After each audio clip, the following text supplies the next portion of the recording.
بسم اللہ الرحمن الرحیم۔ السلام علیکم ناظرین، آپ یوٹیوب چینل دیکھ رہے ہیں، میں عمران خان ہوں۔ ناظرین، سب سے پہلے پاکستان تحریک انصاف کے بانی چیئرمین عمران خان صاحب اور سابق وزیر اعظم کا جو سٹیٹمنٹ ہے اڈیالہ جیل سے، وہ میں آپ کو بتاتا ہوں۔ آج پاکستان کی تاریخ کا بہت امپورٹنٹ دن ہے۔ عمران خان صاحب کا سٹیٹمنٹ جو جاری کیا گیا ہے اس میں یہ ہے کہ ایاک نعبد و ایاک نستعین، سب سے پہلے تو آپ نے گھبرانا نہیں ہے۔ میں ساری عمر میں جیل میں گزارنے کے لیے تیار ہوں، لیکن وقت کے یزید کے آگے کبھی نہیں جھکوں گا۔ لیکن مصدق ملک صاحب کی خواہش پوری ہو گئی۔ عمران خان صاحب نے وقت کا یزید جو لفظ ہے وہ بھی استعمال کر دیا۔ کل انہوں نے کہا تھا کہ یزید اور فرعون کا لفظ کیوں استعمال نہیں کیا اور جنرل ڈائر کا لفظ کیوں استعمال کیا، تو یہ آ گیا۔ پھر عمران خان صاحب کہتے ہیں جی اللہ الحق ہے، وہ حق سچ کا خدا ہے اور صبر کرنے والوں کے ساتھ ہے۔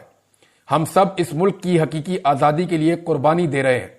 آپ نے صبر کرنا ہے اور میرے ساتھ مل کر ظلم کا مقابلہ کرنا ہے۔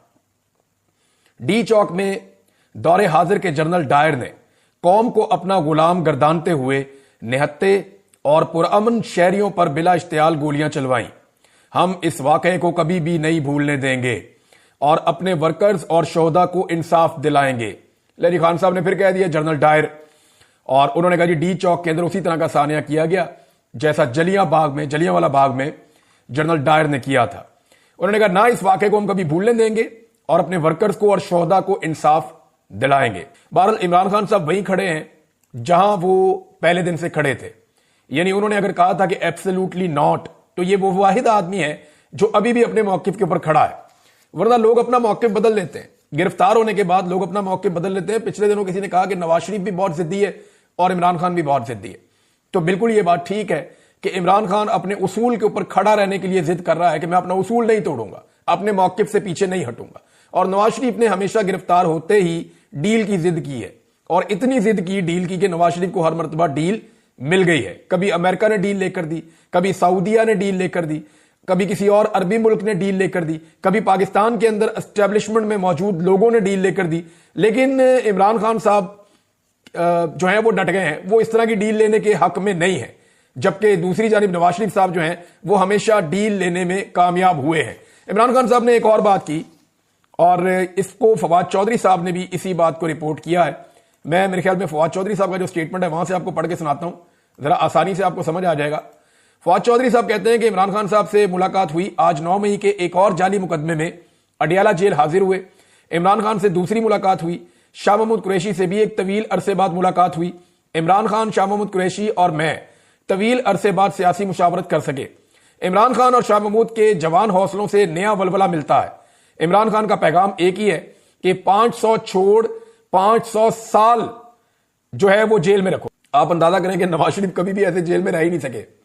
نواز شریف کے وہ جیل والے کمرے میں آپ کو دکھاؤں گا تو آدھے سے زیادہ پاکستان درخواستیں ڈال دے گا کہ ہمیں یہاں پہ بند کر دو۔ جتنی سہولیات نواز شریف کے پاس تھیں، پاکستان کے حالات بھی ایسی ہیں نا، غربت ہے، بے روزگاری ہے، لوگ خودکشیاں کر رہے ہیں، کسان ہے وہ تباہ کر دیا ہے۔ میں اگلے ویلاگ میں آپ کو کچھ ایسے حقائق بتانے چاہوں گا کہ حکومت کا سارا بیانیہ زمین بوس ہو جائے گا۔ میں آپ کو بتاؤں گا کہ انہوں نے معیشت کو کیسے تباہ کیا ہے، اور اعداد و شمار کے ساتھ بتاؤں گا، اور یہ اعداد و شمار اور بیانات ان لوگوں کے ہیں جو اس حکومت کے ساتھ جڑے ہوئے لوگ ہیں، اور ثابت کروں گا آپ کو کہ کس طرح عمران خان صاحب کے دور حکومت میں چلتی ہوئی معیشت کو صرف ایک رجیم چینج آپریشن کی خواہش پوری کرنے کے لیے تباہ و برباد کر دیا۔ پاکستان کو کتنا بڑا نقصان اور ڈینٹ ڈلا ہے وہ سارا کچھ میں آپ کو اگلے ویلاگ میں بتاؤں گا، لیکن پہلے یہ آپ فواد چودھری صاحب کا سٹیٹمنٹ مکمل سن لیں۔ انہوں نے کہا کہ عمران خان کا پیغام ہے کہ 500 دن چھوڑ 500 سال جیل میں رکھو، میں کسی ڈیل کرنے کے لیے تیار نہیں ہوں۔ ہاں مذاکرات کریں، سیاسی جماعت ہے، سیاسی جماعتیں گفتگو پر یقین رکھتی ہیں، ملک میں جاری بحران کے خاتمے کے لیے بات چیت واحد رستہ ہے۔ عمران خان انتقام پر یقین نہیں رکھتے، حقوق پر یقین رکھتے ہیں، سیاسی درجہ حرارت میں کمی ملک اور قوم اور سیاست کے مفاد میں ہے۔ اپوزیشن سیاسی جماعتوں کے تعاون سے آگے بڑھیں اور ملک میں نئے انتخابات کی طرف جامع حل تلاش کرنا اصل مقصد ہے۔ مذاکرات میں عمران خان کیا مانگیں گے؟ جعلی کیسوں میں عمران خان کو اندر رکھا ہوا ہے، یہ تو حکومت پہلے ہی آفر کرنا چاہے گی کہ جناب آپ کے جو جعلی مقدمات ہیں، سیاسی مقدمات ہیں، ان میں ہم رہائی کروا دیتے ہیں۔ حکومت کے بعد دینے کے لیے یہی ہوتا ہے، اور وہ بھی اسٹیبلشمنٹ اگر چاہے گی تو، کیونکہ خواجہ آصف نے اپنے منہ سے کہہ دیا، خود اعتراف جرم کر لیا ہے کہ عمران خان صاحب جب کہتے تھے کہ ہم اسٹیبلشمنٹ کے ساتھ بات کرنا چاہتے ہیں، ان کے تو پلے ہی ککھ نہیں ہے، تو اب خواجہ صاحب نے خود ہی کہہ دیا جی ہم تبھی بات کر پائیں گے جب اسٹیبلشمنٹ چاہے گی۔ تو یہ اسٹیبلشمنٹ کی کٹ پتلیاں ہیں، جب تک اسٹیبلشمنٹ نہیں چاہے گی یہ حکومت بات نہیں کر پائے گی۔ یہ تو خواجہ صاحب نے خود اعتراف جرم کر دیا کہ جناب ہم تو کٹ پتلی ہیں. ان کے لوگ بار بار یہ کہتے بھی رہتے ہیں کہ ہماری تو حکومت ہی نہیں ہے, ہماری اوقات ہی نہیں ہے. عمران خان صاحب نے بات جن سے کرنی ہے انہی سے کرنی ہے, جب وہ ان سے بات کر دیں گے تو ہم بھی چل پڑیں گے. یہ تو معاملہ ہے کلیئر.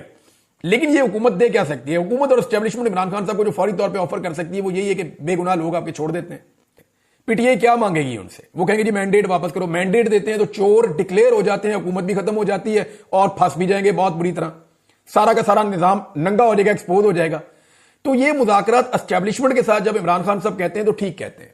اس کی وجہ کیا دیکھیں, اسٹیبلشمنٹ کے پاس کم سے کم یہ پاور موجود ہے کہ وہ کہے ٹھیک ہے جو ہو گیا سو ہو گیا, نئے الیکشن کروا دیتے ہیں. وہ یہ تو نہیں چاہیں گے کہ جتنا گند مارا گیا اس ملک میں وہ اٹھا کے اسٹیبلشمنٹ کے اور موجودہ حکومت کے ان کے کندھوں پہ رکھ دیا جائے اور ان کو ذلیل اور رسوا کیا جائے ساری دنیا کے اندر. یہ تو وہ نہیں چاہیں گے. ہاں لیکن وہ اتنا ضرور کر سکیں گے کہ ٹھیک ہے ہم پاکستان میں فری اینڈ فیئر الیکشن کی طرف چلے جاتے ہیں, آپ ہمیں 6 مہینے دے دیں یا 4 مہینے دے دیں یا 5 مہینے دے دیں, آپ نکل کے اپنی پبلک کمپین کریں. ان کو بھی اجازت دیتے ہیں وہ بھی اپنی پبلک کمپین کریں. 6 مہینے کے بعد ہم آپ کو تحریری وعدہ کر دیتے ہیں یا ہم آپ سے وعدہ گارنٹی کے ساتھ کر دیتے ہیں کہ پاکستان میں الیکشن ہو جائے گا, تو پھر پاکستان میں الیکشن کروا دیے جائیں گے. یہ تو وہ وعدہ کر سکتے ہیں. لیکن جو پچھلے گناہ ان کے ہیں, اگر دیکھیں ان کے اوپر اگر پردہ اٹھانا ہوتا تو آج تک حمود الرحمان کمیشن رپورٹ اسکولوں میں, کالجز میں اور یونیورسٹیز میں پڑھائی جا رہی ہوتی. لیکن اگر دیکھیں اپنے ماضی کی غلطیوں سے سیکھنا ہوتا یا ان غلطیوں کے اوپر شرمندہ ہونا ہوتا تو حمود الرحمان کمیشن رپورٹ جو ہے وہ پبلک ہو چکی ہوتی. لیکن وہ پبلک آج تک نہیں ہوئی. اسٹیبلشمنٹ نے آج تک جو کچھ بھی کیا اس کو کبھی بھی نصاب کا حصہ نہیں بننے دیا. تو وہ یہ نہیں چاہیں گے کہ جو کچھ 2024 کے الیکشن میں انہوں نے کیا وہ نصاب کا حصہ بن جائے. تو اس لیے اس کے اوپر مٹی ڈال کے وہ آگے بڑھنے کی کوشش کریں گے اور ایک نیا الیکشن ہی ہو سکتا ہے. پاکستان تحریک انصاف اب کر کیا رہی ہے؟ پاکستان تحریک انصاف کے 2 مشن ہیں. اس کو ذرا آپ غور سے سمجھ لیں جو وہ کر رہے ہیں, اور اس کے مقابلے میں دوسری طرف سے پی ڈی ایم کی جماعتیں یا حکومت یا ان کا میڈیا کیا کر رہا ہے یہ بھی میں آپ کو بتا دیتا ہوں. پاکستان تحریک انصاف کا یہ ہے کہ حکومت کے پیچھے سے اسٹیبلشمنٹ کی سپورٹ نکل جائے. یعنی یہ جو حکومت ہے اس وقت جو بیٹھی ہوئی ہے اس کو مکمل سپورٹ ہے پاکستان کی ملٹری اسٹیبلشمنٹ کی. یہ عالمی اخبارات میں, میڈیا میں ہر جگہ لکھا جاتا ہے, میں کوئی اکیلا نہیں کہہ رہا, سب کہتے ہیں کہ, اور یہ سب جانتے ہیں, یہ سارے کے سارے ہی جانتے ہیں, نیریٹو ایک ہے, بیانیہ ایک ہے, ہر چیز ایک ہے. پاکستان کا معیشت سے لے کے دہشت گردی کے معاملات لے کر اور پاکستان کے جتنا بھی عوامی سٹرکچر ہے سب کچھ تباہ کرنے کے باوجود پوری سپورٹ جو ہے اس حکومت کو اسٹیبلشمنٹ کی ہے, ورنہ یہ حکومت تو 5 منٹ نہیں چل سکتی. تو حکومت کو اسٹیبلشمنٹ کی سپورٹ ہے. پاکستان تحریک انصاف کا پہلا مشن ہے کہ اسٹیبلشمنٹ کی سپورٹ حکومت کے پیچھے سے نکل جائے. لیکن وہ تو نکلے گی نہیں, کیونکہ اس وقت معاملات ایسے ہیں کہ اسٹیبلشمنٹ اور حکومت دونوں عمران خان کو اپنا دشمن سمجھتے ہیں اور انہیں لگتا ہے کہ عمران خان آ گیا تو ہم دونوں کے لیے مشکلات ہو جائیں گی. اب اسٹیبلشمنٹ کی سپورٹ حکومت کے پیچھے سے کیسے نکلے اس کا پاکستان تحریک انصاف نے حل نکالا ہے, اور وہ ایسے نکالا ہے کہ اسٹیبلشمنٹ کے پیچھے سے جو امریکن سپورٹ ہے وہ نکال دی جائے. یعنی ابھی تک جو کچھ بھی اسٹیبلشمنٹ کر رہی ہے اس میں اسٹیبلشمنٹ کو پیچھے سے امریکن سپورٹ ہے. اگر امریکن سپورٹ